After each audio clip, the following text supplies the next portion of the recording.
ಆತ್ಮೀಯ ವಿದ್ಯಾರ್ಥಿಗಳೇ, ನನ್ನ ಹೆಸರು ಸುರೇಶ್ ಟಿ ಹಾಳು. ನಾನು ಸಮಾಜ ವಿಜ್ಞಾನ ಶಿಕ್ಷಕನಾಗಿ ಶ್ರೀ ತರಳಬಾಳು ಜಗದ್ಗುರು ವಿದ್ಯಾಸಂಸ್ಥೆ ಸಿರಿಗೆರೆ STBD ಪ್ರೌಢಶಾಲೆ ಶಿಡೇನೂರು ಹಾವೇರಿ ಜಿಲ್ಲೆ ಇಲ್ಲಿ ವರ್ಕ್ ಮಾಡ್ತಾ ಇದ್ದೀನಿ. ನಾನಿವತ್ತ 9ನೇ ತರಗತಿಯ ಸಮಾಜ ವಿಜ್ಞಾನದಲ್ಲಿ ಇತಿಹಾಸದ ಮೊದಲನೇ ಪಾಠ ಕ್ರೈಸ್ತ ಧರ್ಮ ಮತ್ತು ಇಸ್ಲಾಂ ಧರ್ಮಗಳು, ಇವುಗಳ ಬಗ್ಗೆ ನಾನು ಇವತ್ತು ಪಾಠ ಮಾಡ್ತೀನಿ. ಏನು ಆತ್ಮೀಯ ವಿದ್ಯಾರ್ಥಿಗಳೇ, ಈ ಕ್ರೈಸ್ತ ಧರ್ಮ ಮತ್ತು ಇಸ್ಲಾಂ ಧರ್ಮಗಳು, ಇಲ್ಲಿ ಧರ್ಮ ಎಂದರೇನು? ಕೆಲವೊಂದು ವಿಚಾರಗಳನ್ನು ನಾವು ಕೇಳಿದೀವಿ. ಅವರವರು ತಂದೆಯಾಗಿ ತನ್ನ ಧರ್ಮವನ್ನು ತಾ ಮಾಡಲಿ, ತಾಯಿಯಾಗಿ ತನ್ನ ಧರ್ಮ ತಾ ಮಾಡಲಿ, ಒಬ್ಬ ಪ್ರಧಾನಿಯಾಗಿ ತನ್ನ ಧರ್ಮ ತಾ ಮಾಡಲಿ. ಇಲ್ಲಿ ಧರ್ಮ ಅಂತೇಳಿ ಎರಡು ಅರ್ಥವನ್ನು ನಾವು ನೋಡ್ತೀವಿ. ಈಗ ನಾ ಹೇಳಿದ್ದು ಧರ್ಮದ ಅರ್ಥ ಬೇರೆ, ಇಲ್ಲಿರುವ ಧರ್ಮದ ಅರ್ಥ ಬೇರೆ.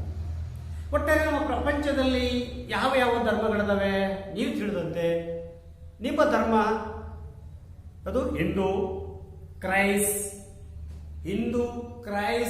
ಮುಸ್ಲಿಂ, ಜೈನ್, ಬೌದ್ಧ, ಜೋರಾಷ್ಟ್ರಿಯನ್. ಹಾಗಾದ್ರೆ ಅವುಗಳಲ್ಲಿ ನಾವು ಅಧ್ಯಯನ ಮಾಡ್ತಾ ಇರೋದು ಯಾವುದು? ಕ್ರೈಸ್ಟ್, ಇಸ್ಲಾಂ. ನಾವೊಂದು ವಿಷಯ ಆರಂಭಿಸಿದ್ದೆ ನಿಮಗೆ, ಧರ್ಮ ಅಂದ್ರೆ ಎಲ್ಲ ರೀತಿಯಲ್ಲಿ. ಇಲ್ಲಿ ಹೇಳ್ತಾ ಇದ್ದೆ ನಾನು, ಪ್ರಧಾನಮಂತ್ರಿಯ ಧರ್ಮ, ಶಿಕ್ಷಕರ ಧರ್ಮ, ತಾಯಿಯ ಧರ್ಮ, ತಂದೆಯ ಧರ್ಮ. ಆ ಧರ್ಮ ಅಂತಂದ್ರೆ ಅವರು ಮಾಡುವ ವೃತ್ತಿ ಅಥವಾ ಕೆಲಸ ನಿಷ್ಪಕ್ಷಪಾತವಾಗಿರಬೇಕು. ಅದು ಏನಾಗಿರಬೇಕು? ಯಾವುದೇ ಲಾಭಕ್ಕಾಗಿರಬಾರದು, ಸೇವಾ ಮನೋಭಾವದಿಂದಿರಬೇಕು. ಅಂಥದನ್ನ ನಾವು ಧರ್ಮ ಅಂತ ಕರಿತೀವಿ. ಈ ಧರ್ಮ ಅಂದ್ರೆ ಯಾವುದನ್ನ ನಾವು ಧರ್ಮ ಅಂತೀವಿ? ಹಿಂದೂ ಧರ್ಮ ಅಂತೇವೆ, ಬೌದ್ಧ ಧರ್ಮ ಅಂತೀವಿ, ಕ್ರೈಸ್ತ ಧರ್ಮ ಅಂತೀವಿ, ಜೈನ ಧರ್ಮ ಅಂತ ಕರಿತೀವಿ. ಅಂದ್ರೆ ಧರ್ಮ ಅಂದರೇನು? ಯಾವುದೇ ಒಂದು ಸಂಸ್ಕೃತಿ ಅಥವಾ ಪದ್ಧತಿಯನ್ನ ಅನುಸರಿಸುವ ಒಂದು ಜನಸಮೂಹ ಅಥವಾ ಜನಾಂಗ. ಇದು ಒಂದು ಸಂಸ್ಕೃತಿ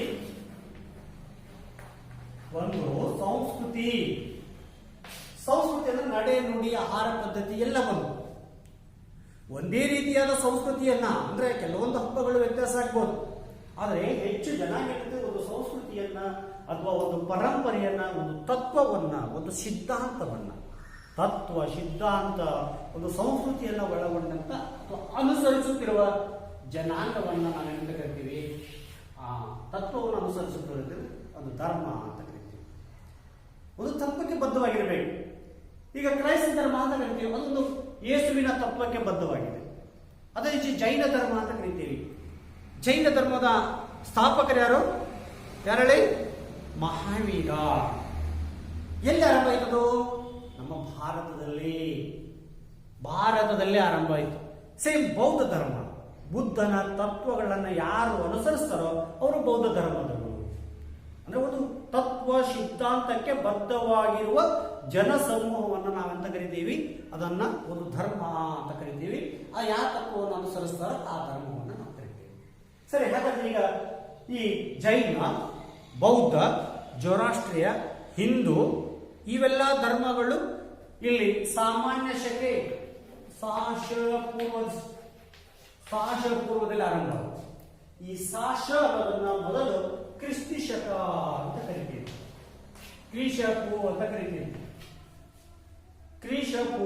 ಕ್ರಿಸ್ತಿ ಶಕ ಅಂತ ಕರಿತಿದ್ದು. ಇತ್ತೀಚೆಗಾಗಿ ಸಾಮಾನ್ಯ ಶಕ ಅಂದ್ರೆ ಈ ಕೇವಲ ಒಂದು ಧರ್ಮಕ್ಕೆ ಸೀಮಿತವಾಗಿರಬಾರದು. ಕ್ರಿಸ್ತ ಹುಟ್ಟುವ ಪೂರ್ವದಲ್ಲಿರುವ ಕಾಲವನ್ನ ಕ್ರಿಸ್ತಿ ಶಕ ಅಂತ ಕರಿತೀವಿ. ಅದೇ ಕಾಲವನ್ನ ಕರೆಯುವ ವಿಧಾನ ಸಾಮಾನ್ಯ ಶಕ ಅಂತ ಕರಿತೀವಿ. ಹಾಗಾಗಿ ಅಲ್ಲಿ ಪೂರ್ವದಲ್ಲಿ ಆ ಧರ್ಮ ಹುಟ್ಟಿದ್ವು. ಯಾವುವು? ಹಿಂದೂ, ಬೌದ್ಧ, ಜೈನ, ಜೋರಾಷ್ಟ್ರ ಮೊದಲಾದ ಧರ್ಮಗಳು. ಆದರೆ ಪೂರ್ವದಲ್ಲಿ ಹುಟ್ಟಿದ ಧರ್ಮಗಳು ಅವು ತಮ್ಮದೇ ಆದ ಸಿದ್ಧಾಂತವನ್ನು ಇಡೀ ಪ್ರಪಂಚದ ತುಂಬ ಹರಡಿವೆ. ತದನಂತರದಲ್ಲಿ ಅಂದ್ರೆ ಸಾಮಾನ್ಯ ಶಕೆ 1ನೇ ಶತಮಾನದಲ್ಲಿ ಈ ಎರಡು ಧರ್ಮಗಳು ಉದಯಿಸಿವೆ. ಇವೆರಡು ಧರ್ಮಗಳು ಲೇಟಾಗಿ ಉದಯಿಸಿದರೂ ಸಹಿತ ಪ್ರಪಂಚದಲ್ಲಿ ಹೆಚ್ಚು ಪ್ರಭಾವ ಬೀರಿದ ಧರ್ಮಗಳಿವಾಗಿದ್ದಾವೆ. ಹಾಗಾದ್ರೆ ಈ ಧರ್ಮಗಳು ಎಲ್ಲಿ ಹುಟ್ಟಿದವು, ಅವುಗಳ ತತ್ವ ಸಿದ್ಧಾಂತಗಳೇನು ಎಂಬುದರ ಬಗ್ಗೆ ನಾವಿವತ್ತ ಅಧ್ಯಯನ ಮಾಡೋಣ. ಯಾವ ಧರ್ಮಗಳ ಬಗ್ಗೆ? ಕ್ರೈಸ್ತ ಮತ್ತು ಇಸ್ಲಾಂ ಧರ್ಮಗಳ ಬಗ್ಗೆ. ಅಂದರೆ ಕ್ರೈಸ್ತ ಮತ್ತು ಇಸ್ಲಾಂ ಧರ್ಮ ಯಾವಾಗ ಉದಯಿಸಿದವು? ಸಾಮಾನ್ಯ ಶಕೆ 1ನೇ ಶತಮಾನದಲ್ಲಿ. ಹಾಗೆ ಈ ಧರ್ಮಗಳು ಎಲ್ಲಿ ಹುಟ್ಟಿದವು? ಇವು ಎರಡೂ ಧರ್ಮಗಳು ಒಂದೇ ತತ್ವ ಸಿದ್ಧಾಂತವನ್ನು ಒಳಗೊಂಡಿವೆ ನೋಡಿ. ಇಸ್ಲಾಂ ಧರ್ಮದಲ್ಲಿಯೂ ಸಹಿತ ದೇವರನ್ನ ಪೂಜಿಸೋಂಗಿಲ್ಲ, ಕ್ರೈಸ್ತ ಧರ್ಮದಲ್ಲಿ ಸಹಿತ ಮೂರ್ತಿಯನ್ನು ಪೂಜಿಸೋಂಗಿಲ್ಲ. ಹೌದಾ? ಅಂದ್ರೆ ಎರಡೂ ತತ್ವ ಸಿದ್ಧಾಂತಗಳು ಒಂದೇ ಇವೆ. ಅವು ಎರಡೂ ಎಲ್ಲಿ ಹುಟ್ಟಿದ್ವು ಅಂತಂದ್ರೆ ಮಧ್ಯ ಏಷ್ಯಾದಲ್ಲಿ. ಅಲ್ಲಿ ಈ ಎರಡು ಧರ್ಮಗಳನ್ನ ಸೆಮೆಟಿಕ್ ಅಂತ ಕರೀತಾರೆ. ಸೆಮೆಟಿಕ್ ಧರ್ಮ ಏನಂದ್ರೆ ಈ ಕ್ರೈಸ್ತ ಮತ್ತು ಇಸ್ಲಾಂ ಧರ್ಮಗಳನ್ನ ಸೆಮೆಟಿಕ್ ಧರ್ಮ ಅಂತ ಕರೀತಾರೆ. ಯಾಕೆ ಸೆಮೆಟಿಕ್ ಅಂತ ಕರೀತಾರೆ ಅಂದ್ರೆ ಮಧ್ಯ ಏಷ್ಯಾದ ಜನಾಂಗವನ್ನ, ಯಾವುದೋ ಮಧ್ಯ ಏಷ್ಯಾದ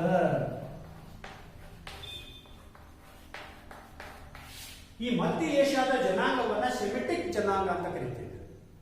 ಆ ಮಧ್ಯ ಏಷ್ಯಾದಲ್ಲಿ ಈ ಎರಡೂ ಧರ್ಮಗಳು ಉದಯಿಸಿರುವ ಅಂದ್ರೆ ಹುಟ್ಟಿರುವ ಅಂತೇಳಿ.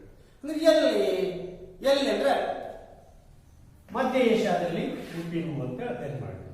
ಸರಿ, ಹಾಗಾಗಿ ನಾವು ಮೊದಲು ಕ್ರೈಸ್ತ ಧರ್ಮದ ಬಗ್ಗೆ ಒಂದು ತೆಗೆದುಕೊಂಡಾಗ ಕ್ರೈಸ್ತ ಧರ್ಮ ಎಲ್ಲಿ ಉದಯಿಸಿತು, ಇಸ್ಲಾಂ ಧರ್ಮ ಎಲ್ಲಿ ಉದಯಿಸಿತು, ಕ್ರೈಸ್ತ ಧರ್ಮದ ತತ್ವ ಸಿದ್ಧಾಂತಗಳೇನು, ಇದನ್ನು ಯಾರು ಆರಂಭಿಸಿದ್ರು ಅಂತ ಈಗ ತಿಳ್ಕೊಳ್ಳೋಣ. ಈಗ ಒಂದೊಂದಾಗಿ ಅರ್ಥ ಮಾಡಿಕೊಂಡಾಗ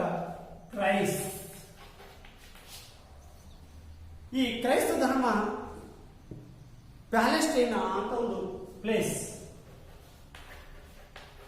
ಪ್ಯಾಲೆಸ್ಟೈನ್. ಈ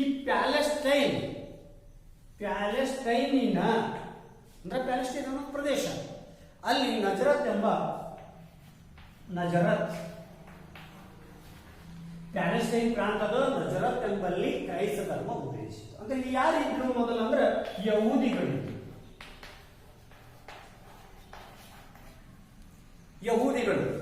ಆ ಯಹೂದಿಗಳಲ್ಲಿ ಬಡ ಕುಟುಂಬದಲ್ಲಿ ಯಾರಪ್ಪ ಅಂತಂದ್ರೆ ಯೇಸು ಕ್ರಿಸ್ತ ಅಂತೇಳಿ ಜನಿಸ್ತಾನೆ. ಯೇಸು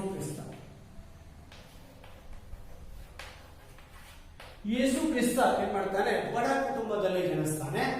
ಆ ಬಡ ಕುಟುಂಬದಲ್ಲಿ ಅಂತಂದ್ರೆ ಜೆರುಸಲೇಮ್ ಎಂಬ ಪ್ರದೇಶದ ಜೆರುಸಲೇಮ್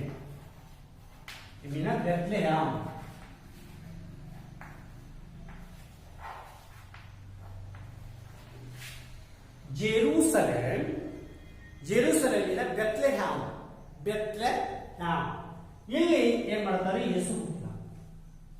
ಯೇಸು ಇವನ ತಂದೆ ಹೆಸರೇನಂದ್ರೆ ಮೇರಿ, ತಾಯಿ ಮೇರಿ, ತಂದೆ ಜೋಸೆಫ್.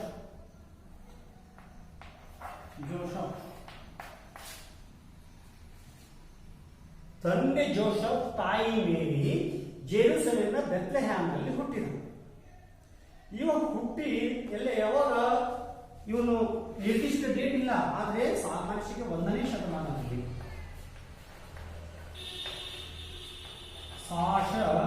1ನೇ ಶತಮಾನದಲ್ಲಿ ಜೆರುಸಲೇಮ್ನ ಬೆತ್ಲೆಹ್ಯಾಮ್ನಲ್ಲಿ ಮೇರಿ ಮತ್ತು ಜೋಸೆಫ್ ಎಂಬುವರು ಬಡ ಕುಟುಂಬದವರು. ಇವರು ಯಾರು? ಯಹೂದಿಯವರು, ಕ್ರಿಶ್ಚಿಯನ್ರಲ್ಲ. ಅಂದ್ರೆ ಕ್ರೈಸ್ತ ಧರ್ಮ ಹೇಗೆ ಅನ್ನೋದನ್ನು ಡಿಟೇಲ್ ಆಗಿ ಅಧ್ಯಯನ ಮಾಡ್ಕೊತ ಹೋಗೋಣ. ಯಹೂದಿಯಲ್ಲಿ ಹುಟ್ಟಿದ್ರು. ಹಾಗೆ ಈ ಪ್ಯಾಲೆಸ್ಟೈನ್ ಅನ್ನೋದೇನಪ್ಪ ಅಂದ್ರೆ ಉದಾಹರಣೆ ನಮ್ಮ ಕರ್ನಾಟಕ ರಾಜ್ಯ ಇದ್ದಂಗೆ, ಹೌದಾ? ಇದರ ಆಡಳಿತ ಯಾರು ಮಾಡ್ತಾ ಇದ್ರು ಅಂತಂದ್ರೆ ರೋಮನ್ನರ ಅಧೀನದಲ್ಲಿತ್ತವಾಗ. ರೋಮನ್ ನಾಗರಿಕತೆ ಬಗ್ಗೆ ಅಧ್ಯಯನ ಮಾಡಿದ್ದೀವಿ. ಇಟಲಿಯ ರೋಮ್, ಹೌದಾ? ಆ ರೋಮನ್ನರ ಅಧೀನಕ್ಕೆ ಒಳಪಟ್ಟಿತ್ತು ಪ್ಯಾಲೆಸ್ಟೈನ್. ಅಲ್ಲಿ ಹೆಂಗಿತ್ತು ವಾತಾವರಣ ಅಂತಂದ್ರೆ ಈ ಯೇಸು ಹುಟ್ಟಕ್ಕಿಂತ ಪೂರ್ವದಲ್ಲಿ ಸಂದರ್ಭ ಹೇಗಿತ್ತು ಅಂತಂದ್ರೆ ಆ ರೋಮನ್ನರ ದಬ್ಬಾಳಿಕೆಗೆ ಒಳಗಾಗಿತ್ತು. ಅದಕ್ಕೆ ದಬ್ಬಾಳಿಕೆ, ದುರಾಡಳಿತ ಇತ್ತು, ದಬ್ಬಾಳಿಕೆ ಇತ್ತು. ಆನಂತರ ಏನಾಗಿತ್ತು ಅಂದ್ರೆ ಮೂಢನಂಬಿಕೆಗಳು ಸಿಗಿತು. ಮೂಢನಂಬಿಕೆ ಮತ್ತು ದಬ್ಬಾಳಿಕೆಯಿಂದಾಗಿ ಜನ ರೋಷಿಗೆ ಹೋಗ್ಬಿಟ್ಟಿದ್ರು. ನಮ್ಗೆ ಯಾವಾಗಪ್ಪ ಮೋಕ್ಷ, ಯಾವಾಗಪ್ಪ ಮುಕ್ತಿ? ಬಹಳ ಒಂದಮ್ಮನಿ ಕಷ್ಟದಲ್ಲಿದ್ದ ಜನ. ನಮಗೆ ತೃಪ್ತಿನೇ ಇಲ್ಲೋ ಅಥವಾ ನಾವೇನು ಸುಖವನ್ನು ಅನುಭವಿಸಂಗೆ ಇಲ್ಲನೋ, ನಾವು ಸ್ವರ್ಗಕ್ಕೆ ಹೋಗಲ್ಲನೋ, ಇಂಥ ಒಂದು ಸಂದಿಗ್ಧ ಸ್ಥಿತಿ ಇತ್ತು ಎಲ್ಲಿ? ಪ್ಯಾಲೆಸ್ಟೀನಿಯಾ. ಆ ಪ್ಯಾಲೆಸ್ಟೀನಿಯಾದಲ್ಲಿ ನಜರತ್ ಜೆರುಸಲೇಮ್ನಲ್ಲಿ ಹುಟ್ಟಿದ. ಸರಿ, ಹಾಗಾದ್ರೆ ಈ ಪ್ಯಾಲೆಸ್ಟೀನ್ ವಾಸಸ್ಥಿತಿ ಇತ್ತು.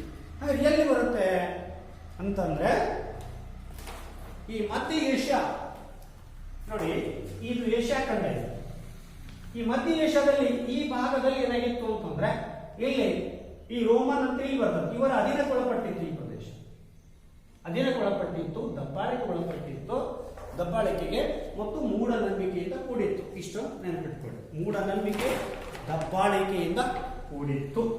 ಯಾವುದು? ಪ್ಯಾಲೆಸ್ಟೀನಿಯಾ. ಯಾರ ದಬ್ಬಾಳಿಕೆ? ವೆರಿ ಗುಡ್, ರೋಮನರ ಮೂಢನಂಬಿಕೆಯಿಂದ ಕೂಡಿತ್ತು.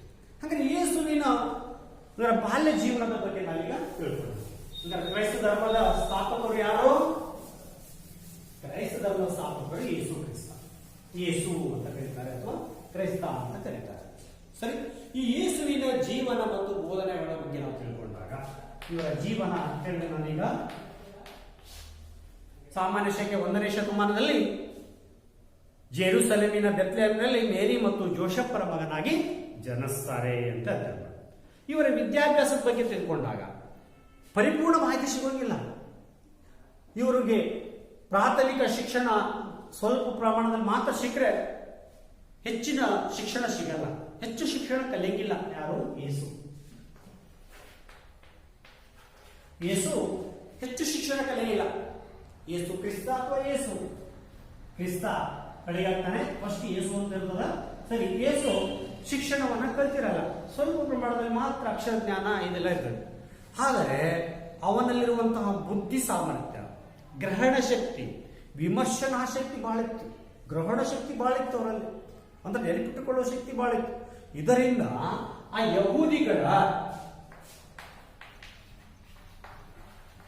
ಯಹೂದಿಗಳ ಧರ್ಮ ಸಿದ್ಧಾಂತಗಳ ಬಗ್ಗೆ, ಧರ್ಮ ಸಿದ್ಧಾಂತಗಳು ಅಂತಂದ್ರೆ ಆ ಧರ್ಮದ ತತ್ವಗಳ ಬಗ್ಗೆ, ಸಿದ್ಧಾಂತಗಳ ಬಗ್ಗೆ, ವಿವಿಧ ಗ್ರಂಥಗಳ ಬಗ್ಗೆ, ವಿವಿಧ ಧರ್ಮಗಳ ಗ್ರಂಥಗಳ ಬಗ್ಗೆ ಎಲ್ಲ ಅಧ್ಯಯನ ಮಾಡ್ತಾರೆ ಯೇಸು. ಅಂದರೆ ವಿವಿಧ ಧರ್ಮ ಗ್ರಂಥಗಳ ಬಗ್ಗೆ ಎಲ್ಲ ತಿಳ್ಕೊಂಡು ಆ ತತ್ವಗಳನ್ನು ಬೋಧಿಸುವ, ವಿಷಯಗಳನ್ನ ಹೇಳುವಂತ ಸಾಮರ್ಥ್ಯವನ್ನು ಅವರು ಮೂಡಿಸಿಕೊಂಡಿದ್ರು. ಯಾರೋ? ಯೇಸು. ಧರ್ಮ ಗ್ರಂಥಗಳ ಬಗ್ಗೆ, ತತ್ವಗಳ ಬಗ್ಗೆ ತಿಳಿಸ್ತಾ ಇದ್ರು. ಇಂಥ ಒಂದು ಸಂದಿಗ್ಧ ಸ್ಥಿತಿಯಲ್ಲಿ ಅಲ್ಲಿ ಒಬ್ಬ ಸನ್ಯಾಸಿ, ಬಹಳ ಪ್ರಭಾವಶಾಲಿ ಸನ್ಯಾಸಿ ಇದ್ದ. ಎಲ್ಲಿ? ಪ್ಯಾಲೆಸ್ಟೀನಿಯಾದ ಅಲ್ಲಿ. ಯಾರವರು? ಯಾರಂತಂದ್ರೆ ಜಾನ್ ಬ್ಯಾಪ್ಟಿನ್. ಜಾನ್ ಬ್ಯಾಪ್ಟಿನ್ ಎಂಬ ಒಬ್ಬ ಸನ್ಯಾಸಿ. ಬ್ಯಾಪ್ಟಿಸ್ಟ್ ಜಾನ್ ಬ್ಯಾಪ್ಟಿಸ್ಟ್ ಎಂಬ ಸನ್ಯಾಸಿ. ಇವನ ಹತ್ರ ಜನರು ಹೋಗಿ ಕಷ್ಟಗಳನ್ನ ಹೇಳ್ಕೊತಿದ್ರು. ನಾವು ಯಾವಾಗ್ಲೂ ನಮಗೆ ಸುಖ ಸಿಗುತ್ತೆ, ಹಿಂಗಾಗತ್ತೆ, ಹಂಗಾಗತ್ತೆ. ಅವಾಗ ಜಾನ್ ಬ್ಯಾಪ್ಟಿಸ್ಟ್ ಏನು ಹೇಳಿದ ಅಂತಂದ್ರೆ, ಇಲ್ಲ, ಒಬ್ಬ ವ್ಯಕ್ತಿ ಬರ್ತಾನೆ, ನಿಮ್ಮ ಉದ್ಧಾರಕ ಬರ್ತಾನೆ ಅಂತ ಹೇಳಿ ಹೇಳ್ತಾ ಇದ್ರು. ಈ ವ್ಯಕ್ತಿ ಜಾನ್ ಬ್ಯಾಪ್ಟಿಸ್ಟ್ ಏನ್ ಮಾಡ್ತಾರೆ ಅಂತಂದ್ರೆ, ಈ ಯೇಸುವಿಗೆ 30ನೇ ವಯಸ್ಸಿನಲ್ಲಿ, ಯೇಸುವಿನ 30ನೇ ವಯಸ್ಸಿನಲ್ಲಿ ದೀಕ್ಷಾ ಸ್ನಾನ ನೀಡ್ತಾರೆ. ದೀಕ್ಷಾ ಸ್ನಾನ ಯೇಸುವಿಗೆ ಬ್ಯಾಪ್ಟಿಸ್ಟ್ ಎಂಬುವರು 30ನೇ ವಯಸ್ಸಿನಲ್ಲಿ ದೀಕ್ಷಾ ಸ್ನಾನ ನೀಡಿದರು. ಅಂದ್ರೆ ಸನ್ಯಾಸಿ ದೀಕ್ಷೆಯನ್ನ ಇವರು ಸ್ವೀಕರಿಸಿದ್ರು, ದೀಕ್ಷೆಯನ್ನ ಹೊಂದಿದ್ರು. ಆಗ ಇವರು ಯೇಸುವನ್ನ ಏನಂತ ಕರೀತಾರೆ? ದೀಕ್ಷಾ ಸ್ನಾನ ಕೊಟ್ಟ ನಂತರ ಇವರನ್ನ ಮಸೀಹ ಅಂತ ಕರೀತಾರೆ, ಅಂದ್ರೆ ಮಹಾರಕ್ಷಕ.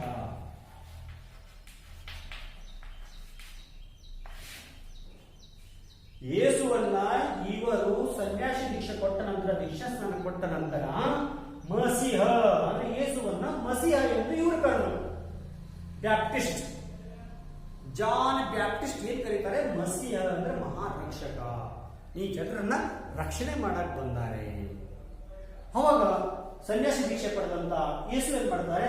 ಈ ಪ್ಯಾಲೆಸ್ಟೈನ್ ಎಲ್ಲ ಪ್ರದೇಶಗಳಲ್ಲಿ ಅಡ್ಡಾಡಿ ಜನರಿಗೆ ಅನುಕಂಪ ತೋರಿಸ್ತಾರೆ, ಕರುಣೆ ತೋರಿಸ್ತಾರೆ, ಆರೈಕೆ ಮಾಡ್ತಾರೆ. ಆರಾಮಿಲ್ದಾರನ್ನ ಆರೈಕೆ ಮಾಡ್ತಾನೆ.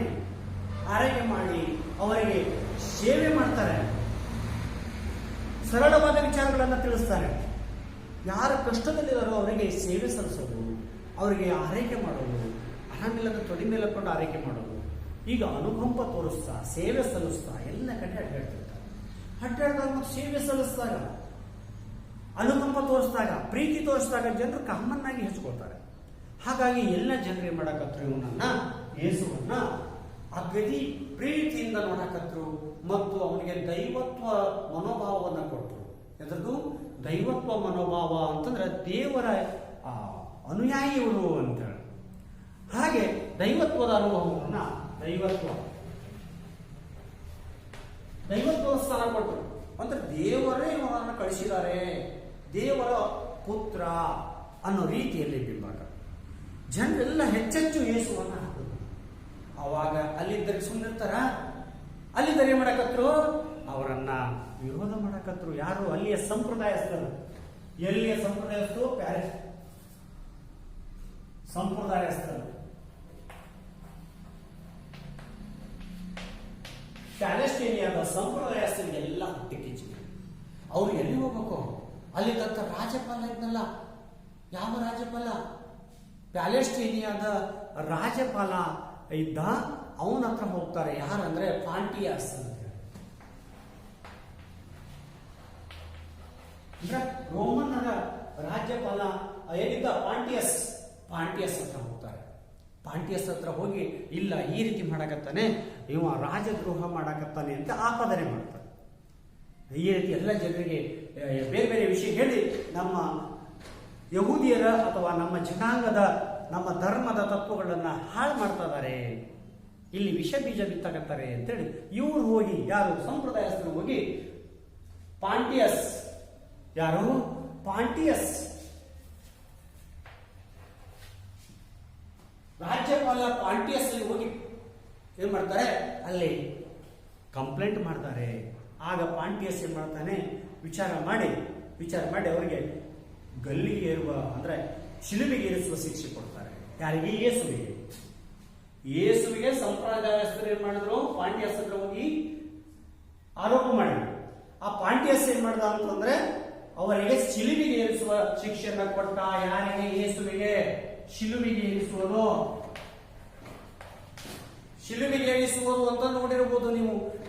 ಕ್ರೈಸ್ತ ಈ ರೀತಿ ನಿಂತಹ ಒಂದು ಚಿತ್ರವನ್ನ ಅವರು ಎಲ್ಲ ಮಸೀದಿಗಳಲ್ಲಿ, ಎಲ್ಲ ಚರ್ಚ್ಗಳಲ್ಲಿ ಏನಾಗಿದ್ದಾರೆ ಈ ಚಿತ್ರವನ್ನ ನಾವು ನೋಡ್ತೀವಿ. ಏನು ಅಧಿಚಿಹ್ನೆ ಅಲ್ಲ, ಇದು ಬರೋಬ್ಬರಿ ಅಧಿಚಿಹ್ನೆ ಆಗುತ್ತೆ. ಇಲ್ಲಿ ಏನಾಗಿರ್ತಪ್ಪ ಅಂದ್ರೆ ಈ ಟೈಪ್ ಚಿಹ್ನೆ ಇರುತ್ತೆ. ಅವರು ನೆನ್ಪಿಟ್ಕೊಳ್ಳಿ. ಇಲ್ಲಿ ಏನಂತಂದ್ರೆ ಜಸ್ಟ್ ಕೈಗಳು ಕಟ್ಟಲಿಕ್ಕೆ, ಇದು ದೇಹವನ್ನ ಕಟ್ಟಲಿಕ್ಕೆ. ಅದ ಈ ರೀತಿ ಅವನನ್ನ ಎಲ್ಲಿ ಏರ್ಸೋದು ಅಂತ ಹೇಳಿ ತೀರ್ಮಾನ ತಗೊಂಡ್ರು ಅಂತಂದ್ರೆ ಒಂದು ಗುಡ್ಡ, ಯಾವುದು? ಗೋಲ್ಗೋತ್ ಎಂಬ ಗುಡ್ಡ. ಯಾವುದು? ಗೋಲ್ಗೋತ್ ಅಂದ್ರೆ ಗುಡ್ಡ ಅಂದ್ರೆ ಬೆಟ್ಟ. ಗೋಲ್ಗೋತ್ ಬೆಟ್ಟದ ಮೇಲೆ ಇವರು ಕಳ್ಳರು ನಿಲ್ಲಿಸಿ, ಮಧ್ಯದಲ್ಲಿ ಇವರನ್ನ ನಿಲ್ಲಿಸಿ ಮೆಳೆ ಹೊಡಿತಾರೆ. ಮೆಳೆ ಹೊಡೆದು ಸಾಯಿಸ್ತಾರೆ. ಅದನ್ನ ಶಿಲುಬೆಗೆ ಏರಿಸುವುದು ಅಂತ ಕರೀತಾರೆ. ಅದು ಯಾವಾಗ? ಶುಕ್ರವಾರ ದಿವಸ ಆಗಿರ್ತದೆ. ಯಾವಾಗ? ಶುಕ್ರವಾರ. ನೋಡಿ, ಅವನು ಹೇಳ್ತಾ ಇರೋದು ಶುಕ್ರವಾರ ಆಗಿತ್ತು. ಇದಕ್ಕೇನು? ಜನರಿಗೆ, ಕಷ್ಟದಲ್ಲಿರುವವರಿಗೆ ಸಹಾಯ ಮಾಡ್ತಾ ಇದ್ದ, ಪ್ರೀತಿ ತೋರಿಸ್ತಾ ಇದ್ದ, ಅನುಕಂಪ ತೋರಿಸ್ತಾ ಇದ್ದ, ಸಹಾಯ ಮಾಡ್ತಾ ಇದ್ದ, ಆರೈಕೆ ಮಾಡ್ತಾ ಇದ್ದ ಅಂತವನನ್ನ ಶಿಕ್ಷೆ ಕೊಟ್ಟರು, ಶಿಲುಬೆಗೆ ಏರಿಸುವ ಶಿಕ್ಷೆ ಕೊಟ್ಟರು. ಆಯ್ತು, ಹೋಗಿ ನಿಲ್ಲಿಸಿ ಬೆಳೆ ಬಡಿತಾರೆ. ಕೊನೆ ಒಬ್ಬ ವ್ಯಕ್ತಿ ಕೇಳ್ತಾನೆ, ನಿನ್ನನ್ನು ಸಾಯಿಸ್ತಾ ಇದಾರಲ್ಲ, ಅವರಿಗೆ ಏನಾಗಬೇಕಂತ ಬಯಸ್ತೀಯ? ಅವಾಗ ಯೇಸು ಹೇಳ್ತಾ ಇದ್ದಾನೆ, ಅವರು ಏನ್ ಶಿಕ್ಷೆ ಕೊಡಾಕತ್ತಾರೆ, ಅದು ಏನ್ ಶಿಕ್ಷೆ ಕೊಡಾಕತ್ತ ಅವ್ರಿಗೆ ಗೊತ್ತಿಲ್ಲ. ದೇವರೇ ಅವರಿಗೆ ಒಳ್ಳೇದು ಮಾಡುವಂತೆ. ನೋಡಿ, ತನ್ನ ಸಾವಿಗೆ ಶಿಕ್ಷೆ ಕೊಟ್ರೆ ನಾವೆಲ್ಲ ಏನು ಅಂತೀವಿ? ನಮಗೆ ಏನ್ ನೋವು ಕೊಟ್ಟಾರೆ ಅವ್ರು ನೋವು ಕೊಡ್ಲಿ ಅಂತೀವಿ. ನಮಗೆ ಏನ್ ನೋವು ಕೊಟ್ಟಾರೆ ಆದ್ರ ಶಾಪ ತಟ್ಲಿ ಅಂದ್ರೆ ನೋವು ಕೊಡ್ಲಿ ಅಂತೇಳು. ಅವ ನೋವು ಕೊಡ್ಲಿ ಅಂತಿಲ್ಲ, ಅವ್ರಿಗೆ ಒಳ್ಳೇದನ್ನ ಮಾಡು. ಇಂಥ ಒಬ್ಬ ದಯಾಮಯಿಯಾಗಿದ್ದ ಯೇಸು. ಹಂಗಾರೆ ಶುಕ್ರವಾರ ದಿವಸ ಅವರಿಗೆ ಗಲ್ಲಿಗೆ ಏರಿಸಿದ್ರು ಅಂದ್ರೆ ಶಿಲುಬೆಗೆ ಏರಿಸಿದ್ರು ಅಂದ್ರೆ ಗಲ್ಲಿಗೆ ಏರಿಸಿದ್ರು ಅಂದ್ರೆ ಕೊಲೆ ಮಾಡಿದ್ರು ಅಂದ್ರು ಒಂದೇ. ಆದ್ರೆ ಈ ಶಿಲುಬೆಗೆ ಏರಿಸಿದ್ರು.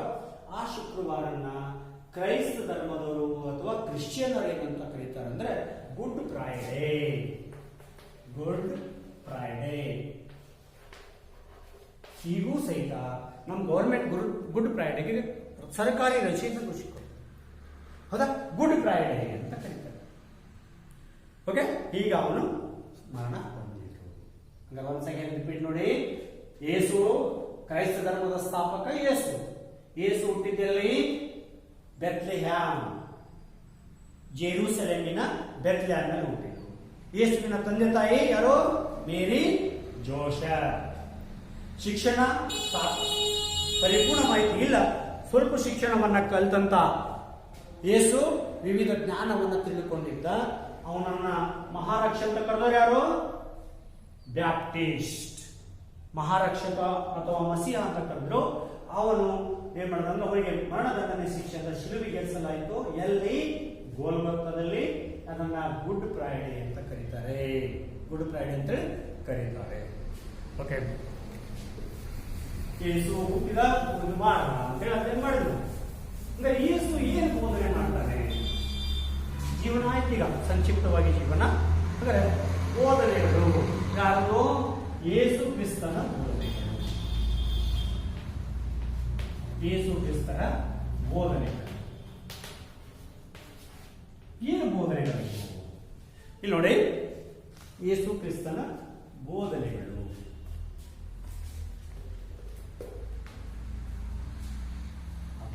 ಇರಲಿ.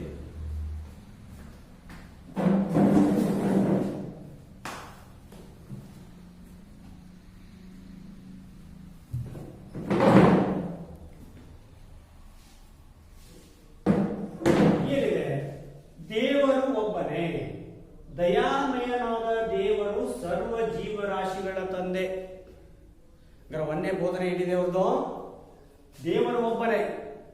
ಎಲ್ಲ ಮೂಢ ನಂಬಿಕೆಯಲ್ಲಿ ತೊಡಗಿದಾಗ ವಿವಿಧ ದೇವರನ್ನ ಪೂಜೆ ಮಾಡ್ತಾ ಇದ್ರು.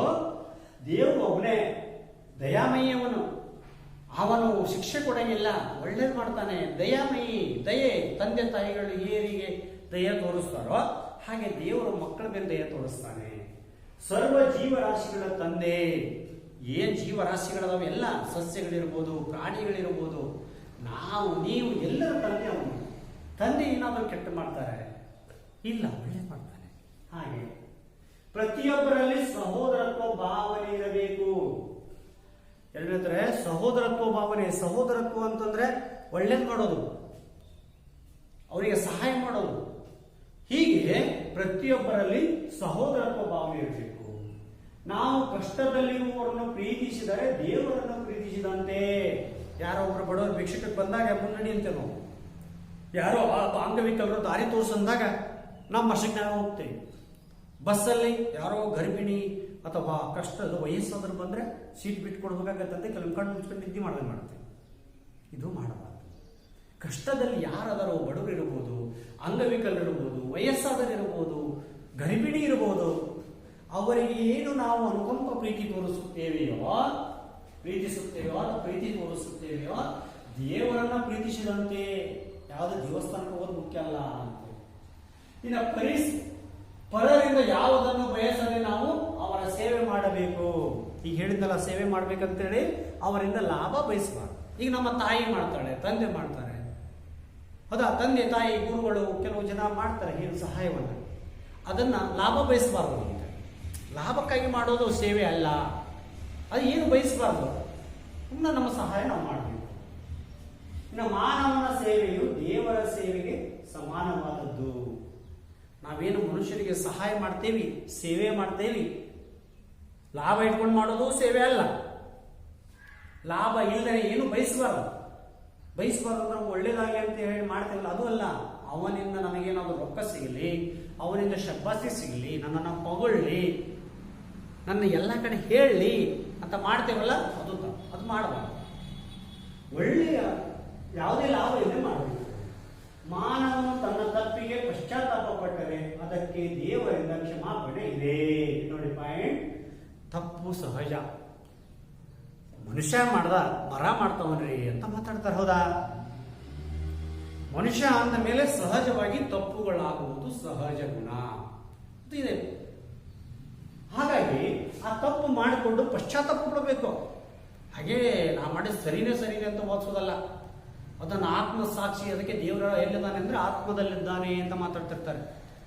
ನಮ್ಮ ಆತ್ಮ ಸಾಕ್ಷಿಯನ್ನು ಹೇಳ್ತಿರ್ತದೆ. ಏನ್ರ ನಾವು ಉದಾಹರಣೆಗೆ ದಾರಿಯಲ್ಲಿ ಹೋಗ್ಬೇಕಾದ್ರೆ ₹1 ಅಥವಾ ಪೆನ್ನು ನೀವು ಕೂತ್ಕೊಂಡಲ್ಲ ಪೆನ್ ಬಿದ್ದಿರ್ತದೋ ಏನೋ ಬಿಡ್ತೈತಿ, ಆಸೆ ಆಗ್ತೈತಿ ತಗೋಬೇಕು ಅಂತೇಳಿ. ಮತ್ತೊಂದು ಮನಸ್ಸು ಹೇಳ್ತಿರ್ತದೆ ಏನಂತೇಳಿ, ನಂದು ಯಾರ್ದು ಬೇರೆದಿರ್ಬೇಕು ಬೇಡ ಅಂತ ಒಂದು ಮನಸ್ಸು. ಮತ್ತೊಂದು ಮನಸ್ಸು ಏನು ಹೇಳ್ತದೆ, ನಾ ತಗೊಳ್ಳಿಲ್ಲ ಮತ್ತೊಬ್ಬ ಅಂತಾನ ತೊಗೊಂಡ್ಬಿಟ್ರಾತು ಯಾರು ಇಲ್ಲ. ಹೀಗೆ ಅಂದ್ರೆ ಮೊದಲ ಆತ್ಮ ಸಾಕ್ಷಿ ಹೇಳಿತ್ತಲ್ಲ, ಹಾಗೆ ದೇವರನ್ನು ನಮ್ಗೆ ಎಚ್ಚರಿಕೆ ಕೊಡ್ತಾನೆ. ಹಾಗೆ ನಾವು ಮಾಡಿದ ತಪ್ಪನ್ನು ಒಪ್ಕೊಂಡಿವಿ ಅಂತಂದ್ರೆ ದೇವರು ಕ್ಷಮಿಸ್ತಾನೆ ಅನ್ನೋದು ಅವರ ಉದ್ದೇಶ. ಇನ್ನು ನಿನ್ನ ಶತ್ರುವನ್ನು ನೀವು ಪ್ರೀತಿಸೋ. ನೋಡಿ, ಶತ್ರುಗಳು ಸಹಜ. ಯಾರಿಗೆ ಶತ್ರುಗಳಾಗ್ತಾರೆ? ನಿಷ್ಠುರವಾದಿಗಳಿಗೆ ಶತ್ರುಗಳು ಹೆಚ್ಚಿಗೆ ಆಗ್ತಾರೆ. ತಪ್ಪು ಅಂತ ಹೇಳೋರಿಗೆ ಇದಾಗ್ತಾರೆ. ಯಾರಾಗಲಿ ಜೀವನ ಅಂದಾಗ ಹುಟ್ಟಿದಾಗಿಂದ ಸಾಯುವವರೆಗೆ ಹಲವಾರು ವೈರಿಗಳು ಹುಡ್ತಾರೆ. ಆ ಎಲ್ಲ ವೈರಿಗಳನ್ನು ನಾವೇನ್ ಮಾಡಬೇಕು? ಅವರಿಗೆ ಕೆಟ್ಟದನ್ನ ಬಯಸಬಾರ್ದು, ಅವರಿಗೆ ಒಳ್ಳೆಯದನ್ನ ಬಯಸು. ಹಾಗೆಲ್ಲ ಹೇಳಿದ ನಾನು ಯೇಸುವಿಗೆ ಬೆಳ್ಳಿ ಪಡೆಯಬೇಕಾದ್ರೆ ರಕ್ತ ಸೋರ್ತಿರ್ತಿ ಅಂತ ಸಮಯದಲ್ಲೂ ಸಹಿತ ಒಳ್ಳೆಯದನ್ನ ಬಯಸ್ತಾರೆ. ಅವರಿಗೆ ಒಳ್ಳೆಯದನ್ನೇ ಮಾಡು, ಅವರಿಗೆ ತಪ್ಪು ಅರಿವಾಗುವಂತೆ ಮಾಡು, ಕೆಟ್ಟದ್ದನ್ನ ಮಾಡಬೇಡ. ಹೀಗೆ ವೈರಿಗಳಿಗೂ ಸಹಿತ ಒಳ್ಳೆಯದನ್ನ ಮಾಡು, ಶತ್ರುಗಳಿಗೆ ಸಹಿತ ಒಳ್ಳೆಯದನ್ನ ಮಾಡು. ಇವು ಯೇಸು ಬೋಧಿಸಿದ ವಿಚಾರಗಳು. ಅಂದರೆ ನಾವು ಸಹೋದರತ್ವದಿಂದಿರಬೇಕು, ಮಾನವ ಸೇವೆ ಮಾಡಬೇಕು, ಲಾಭ ಇಟ್ಟುಕೊಂಡು ಯಾವುದೇ ಸಹಾಯ ಮಾಡಬಾರದು. ದೇವರು ಎಲ್ಲರ ತಂದೆ, ದೇವರು ಒಬ್ಬನೇ, ಅವನು ಎಲ್ಲರ ತಂದೆ ಎಂಬ ವಿಚಾರವನ್ನ ಅವರು ಹೇಳಿದ್ರು. ಸರಿ, ಇವರ ಧರ್ಮ ಪ್ರಚಾರ ಹೇಗಾಯಿತು? ಹಾಗಾದ್ರೆ ಬೋಧನೆ ಆಯಿತು. ಯೇಸು ಧರ್ಮ, ಕ್ರೈಸ್ತ ಧರ್ಮ ಪ್ರಚಾರ.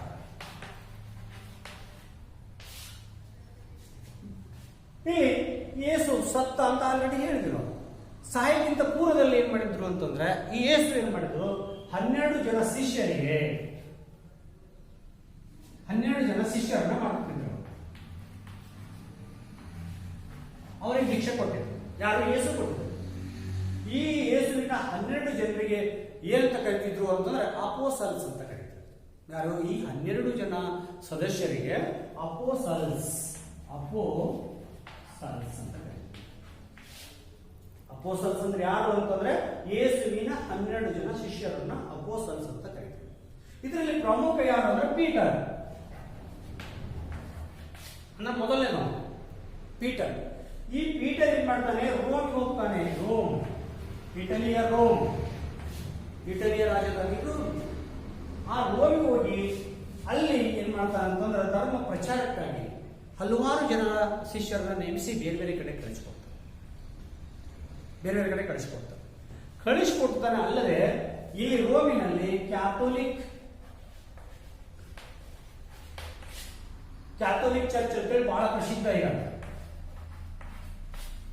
ರೋಮಲ್ಲಿ ಚರ್ಚ್ ಕಟ್ಟಿಲ್ಲ, ಅದನ್ನು ಕ್ಯಾಥೋಲಿಕ್ ಚರ್ಚ್ ಅಂತ ಕರೀತಾರೆ. ಈ ಚರ್ಚಿನ ಮುಖಂಡರನ್ನ ಪೋಪ್ ಅಂತ ಕರೀತಾರೆ. ಪೋಪ್ ಅಂತ ಕರೀತಾರೆ. ಈ ಚರ್ಚಿನ ಪೋಪ್ ಏನಿದ್ದಾರೆ, ಇವರೇನಾಗಿದ್ರು ಪ್ರಪಂಚದ ಎಲ್ಲ ಅಂದ್ರೆ ಕ್ರೈಸ್ತ ಧರ್ಮದ ಮುಖ್ಯ ಲೀಡರ್ ಅಂತ ಬಯಸ್ತಿದ್ರೆ. ಇವ್ರು ಹೇಳ್ತಾರೆ ಅದೇ ಕರೆ. ಅಧ್ಯಯನ ಮಾಡಿದಿರಿ ಲಾಸ್ಟ್ ಇಯರ್ ಮತ್ತು ಮುಂದೆ ಅಧ್ಯಯನ ಮಾಡಿದಿರಿ. ಪೋಪರ ಮಾತುಗಳಂದ್ರೆ ವೇದವಾಕ್ಯಗಳು. ಪೋಪ್ ಹೇಳದಂತೆ ಇಡೀ ಜಗತ್ತಿನ ಕ್ರೈಸ್ತ ಧರ್ಮ ಕೇಳ್ತಾ ಇತ್ತು. ಅಂದ್ರೆ ರೋಮ್ ಅಲ್ಲಿ ಚರ್ಚ್ ಅನ್ನ ನೇಮಿಸಿದವರು ಯಾರು ಅಂತಂದ್ರೆ ಪೀಟರ್. ಮೊಟ್ಟ ಮೊದಲು ಚರ್ಚ್ ಕಟ್ಟಿದ್ರು. ಆ ಚರ್ಚ್ ಅನ್ನು ಕ್ಯಾಥೋಲಿಕ್ ಚರ್ಚ್ ಅಂತ ಕರೀತಾರೆ. ಕ್ಯಾಥೋಲಿಕ್ ಧರ್ಮ ಪ್ರಚಾರ ಆರಂಭ ಆಯಿತು. ಅಂದ್ರೆ ಕ್ರೈಸ್ತ ಧರ್ಮದ ಪ್ರಚಾರವನ್ನು ಆರಂಭಿಸಲಿಕ್ಕೆ ಬೇರೆ ಬೇರೆ ಕಡೆ ಕಳಿಸ್ಬೋದು. ಸರ್, ಮತ್ತೆ ಯೇಸು ಎಲ್ಲಿ ಅಡ್ಡಾಡಿಲ್ಲಂದ್ರಿ? ಅವನ 30ನೇ ವರ್ಷದಲ್ಲಿ ಏನು ಸನ್ಯಾಸಿ ದೀಕ್ಷೆ ಪಡ್ಕೊಂಡಿದ್ರು, 30ರಿಂದ 33 ವರ್ಷ, 33 ವರ್ಷಕ್ಕೆ ಅವರಿಗೆ ಮರಣದಂಡ ಶಿಕ್ಷೆ ಕೊಡ್ತಾರೆ. ಸರಿ, ಆ 30ರಿಂದ 33 ವರ್ಷ, ಸುಮಾರು 3 ವರ್ಷಗಳವರೆಗೆ ಗ್ರೀಕ್, ರೋಮನ್, ಬೇರೆ ಬೇರೆ ಎಲ್ಲ ಪ್ರದೇಶಗಳಲ್ಲಿ ಸಂಚರಿಸಿ ಸೇವೆ ಸಲ್ಲಿಸಿದ್ದ ಅಂತ ಅಧ್ಯಯನ ಮಾಡಿದೆನು. ವಿಚಾರಗಳನ್ನು ಹೇಳ್ತಾ ಹೋಗ್ತಿದ್ರು. ಆ ಯೇಸುವಿನ ಈ ಬೋಧನೆಗಳನ್ನ ಈ 12 ಜನ ಶಿಷ್ಯರು ಜಗತ್ತಿನ ವಿವಿಧ ದೇಶಗಳಲ್ಲಿ ಪ್ರಚಾರ ಮಾಡಾಕ. ಸರ್, ಪ್ರಚಾರ ಮಾಡ್ಬೇಕಾದ್ರೆ ಎಲ್ಲಿ ಅಡೆತಡೆಗಳು ಬಂದ್ವಾ? ಇಲ್ಲ.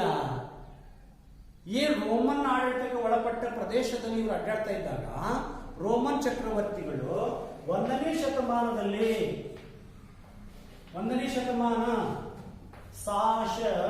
ಒಂದನೇ ಶತಮಾನದ ಆರಂಭದಲ್ಲಿ ಅಥವಾ 1ನೇ ಶತಮಾನದಲ್ಲಿ ಅಡಚಣೆ ಮಾಡಲಿಲ್ಲ. ಮಾಡ್ತಾರೆ ಬಿಡು, ಹೇಳ್ಕೊಳ್ಬಿಡು ಅಂತ. ಏನು 2ನೇ ಶತಮಾನದಲ್ಲಿ ಮತ್ತು 3ನೇ ಶತಮಾನದಲ್ಲಿ ಅಡೆತಡೆಗಳು ಬಹಳ. ಅಡೆತಡೆಗಳು ಅಂದ್ರೆ ರಾಜರು ಸಮಸ್ಯೆ ಮಾಡಲ್ಲ. ಯಾವ ರಾಜರು? ರೋಮನ್ನಿನ ರಾಜರು.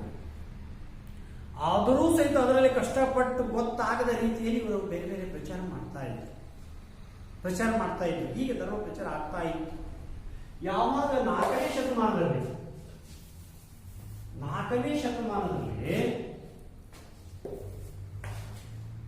ಶತಮಾನದಲ್ಲಿ 313ನೇ ಇಸ್ವಿಯಲ್ಲಿ 4ನೇ ಶತಮಾನ 313ರಲ್ಲಿ ರೋಮನ್ ಚಕ್ರವರ್ತಿಯಾಗಿ ಯಾರು ಬರ್ತಾರೋ ಅಂತಂದ್ರೆ ಕಾನ್ಸ್ಟಂಟೈನ್.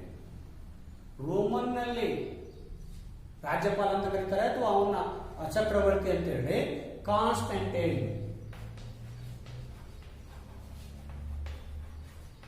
ಕಾನ್ಸ್ಟಂಟೈನ್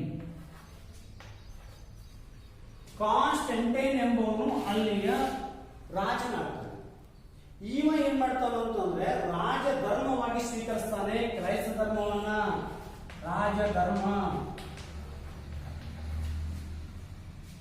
ಕ್ರೈಸ್ತ ಧರ್ಮವನ್ನ ರಾಜಧರ್ಮವಾಗಿ ಕಾನ್ಸ್ಟಂಟೈನ್ ಸ್ವೀಕರಿಸಿ ಅದನ್ನ ಪ್ರಚಾರ ಮಾಡ್ರಿ ಅಂತ ಹೇಳಿ ಎಲ್ಲರಿಗೂ ಹೇಳ್ಬಿಡ್ತಾರೆ. ರಾಜ ಸ್ವೀಕರಿಸಿದ್ರೆ ಮುಗಿತು. ಈಗ ನಮ್ಮ ಯಾವುದೋ ಒಂದು ಧರ್ಮವನ್ನ ರಾಜರು ಸ್ವೀಕರಿಸಿದ್ರೆ ಆ ಧರ್ಮ ಎಲ್ಲರೂ ಸ್ವೀಕರಿಸ್ತಾರೆ. ಹಾಗೆ ರಾಜ ಧರ್ಮವಾಗಿ ಸ್ವೀಕರಿಸಿದಾಗ ಇಡೀ ರೋಮಿನಲ್ಲಿ ಬಹುಪಾಲು ಜನರು ಕ್ರೈಸ್ತ ಧರ್ಮವನ್ನು ಸ್ವೀಕರಿಸಿದ್ರು. ಆ ನಂತರ ಏನಾಯ್ತು, ಬೇರೆ ಬೇರೆ ಕಡೆ ಎಲ್ಲ ಇದು ಧರ್ಮ ಪ್ರಚಾರ ಆಗ್ತಾ ಏನ್ ಮಾಡ್ತಾ ಅಂದ್ರೆ ಎಲ್ಲ ಕಡೆನೂ ಪ್ರಚಾರ ಆಗ್ತಾ ಇತ್ತು ಕ್ರೈಸ್ತ ಧರ್ಮ ಇವನಿಂದಾಗಿ. ಅಂದ್ರೆ ಕ್ರೈಸ್ತ ಧರ್ಮ ನಮ್ಮ ಜಗತ್ತಿಗೆ ಏನು ಕೊಡುಗೆ ಕೊಡ್ತು, ಎಷ್ಟು ಬೇಗ ಈ ಧರ್ಮವನ್ನು ಸ್ವೀಕರಿಸಿದ್ರು ಜನರು, ಯಾಕೆ ಸ್ವೀಕರಿಸಿದ್ರು, ಇದರಿಂದ ಏನ್ ಲಾಭ ಆಯ್ತು ಅಂತ ತಿಳ್ಕೊಂಡ್ರೆ ಈಗ ಕ್ರೈಸ್ತ ಧರ್ಮದ ಕೊಡುಗೆಗಳ ಬಗ್ಗೆ ನಾವು ಅಧ್ಯಯನ ಮಾಡೋಣ.